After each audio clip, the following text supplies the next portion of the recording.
कृष्ण ने एक ऐसे नगर की स्थापना की जो विशाल और सुसंगत था।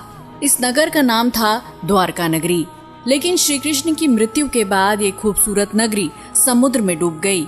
रिसर्च के मुताबिक खुदाई में मिली द्वारका की कहानी 9000 साल पुरानी है। ये शहर उस प्राचीन विकसित सभ्यता से जुड़ा है जिसका निर्माण जब यहाँ कोई दूसरा विकसित शहर नहीं था। ये भारत का सबसे विकसित राज्य हुआ करता था जो हूबहू आज के आधुनिक शहर जैसा ही था। पौराणिक समय में कई ऐसी कहानियां हैं जिन्हें आज हम महज एक मिथ मानते हैं, लेकिन सच तो ये है कि धरती के विकास के साथ ही ये सभ्यताएं और पौराणिक इतिहास हमेशा के लिए समुद्र की गहराइयों में दफन हो गया, जिन्हें लेकर आज भी खोज जारी है। समुद्र की गर्त में खोज करने पर कुछ ऐसे साक्ष्य मिले हैं जो इन पौराणिक कथाओं को सच साबित करते हैं। इन्हीं में से एक है द्वारका नगरी का रहस्य।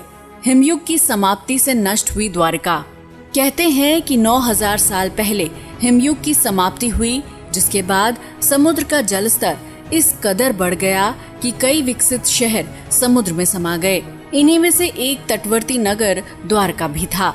इतिहासकारों का कहना है कि द्वारका को कृष्ण के देहांत के बाद जानबूझकर नष्ट किया गया था। द्वारका का निर्माण भगवान श्री कृष्ण ने मथुरा से जाने के बाद अपने पूर्वजों की भूमि को फिर से रहने लायक बनाया। इसे श्री कृष्ण की कर्म भूमि के तौर पर भी जानते हैं। द्वारका भारत के 7 सबसे प्राचीन नगरों में से एक है। बाकी 6 नगर के नाम कुछ इस तरह हैं, जैसे मथुरा, काशी, हरिद्वार, अवंतिका, कांचीपुरम और अयोध्या। कुछ लोग द्वारका को द्वारावती, कुशस्थली, आनर्तक, ओखामंडल, गोमती द्वारका, चक्रतीर्थ, अंतरद्वीप और वारीदुर्ग के नाम से भी जानते हैं। इस शहर के चारों ओर बहुत ही लंबी दीवारें थीं, जिसमें कई द्वार थे। कई द्वारों का शहर होने की वजह से ही इस नगरी का नाम द्वारका पड़ा। कहते हैं कि समुद्र में आज भी इसके दीवारें खड़ी हैं। यादवों की रक्षा के लिए द्वारका पहुँचे कृष्ण। श्री कृष्ण ने जब कंस का वध किया तो जरासंध ने कृष्ण और यदुवंशियों का नामो निशान मिटाने की ठान ली। वो मौका मिलते ही मथुरा और यादवों पर बार बार आक्रमण करता रहा। धीरे धीरे उसके अत्याचार बढ़ने लगे तो आखिर में यादवों की सुरक्षा के लिए कृष्ण ने मथुरा को छोड़ने का निर्णय लिया। कृष्ण के देहांत के बाद द्वारका का क्या हुआ? कृष्ण अपने 18 नए कुल बंधुओं के साथ द्वारका आ गए।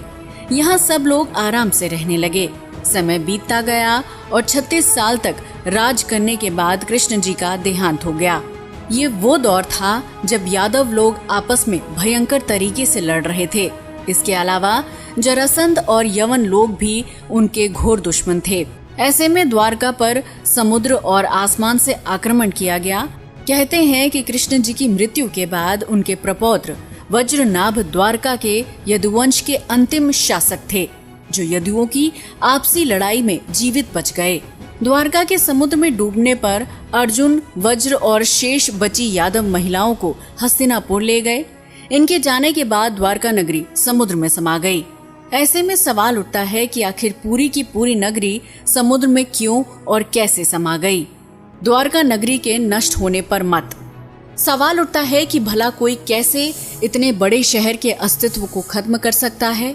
कोई कहता है कि ये किसी प्राकृतिक घटना का काम हो सकता है, तो किसी का कहना है कि इसे एलियंस ने नष्ट कर दिया होगा। जब इसके नष्ट होने के कोई पुख्ता सबूत नहीं मिले तो वैज्ञानिकों ने इस राज से पर्दा उठाने के लिए समुद्र की गहराई को टटोलना चाहा। इस दौरान खोजकर्ताओं को समुद्र के सैकड़ों फीट नीचे कुछ ऐसे अवशेष मिले जिन्होंने सबको चौंका दिया। समुद्र में मिले अवशेष।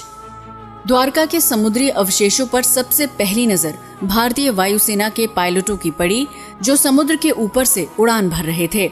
इसके बाद ही 1970 के जामनगर के गजेटियर में इनका उल्लेख किया गया।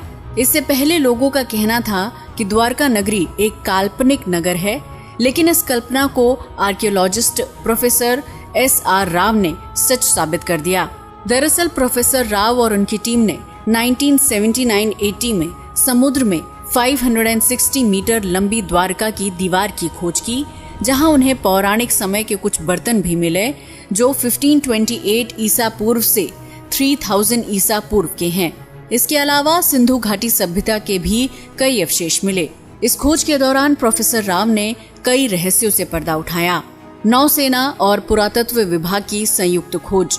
2005 और 2007 में भारतीय पुरातत्व सर्वेक्षण यानी आर्कियोलॉजिकल सर्वे ऑफ इंडिया के निर्देशन में भारतीय नौसेना के गोताखोरों ने समुद्र में समाई द्वारका नगरी के अवशेषों को खोज निकाला।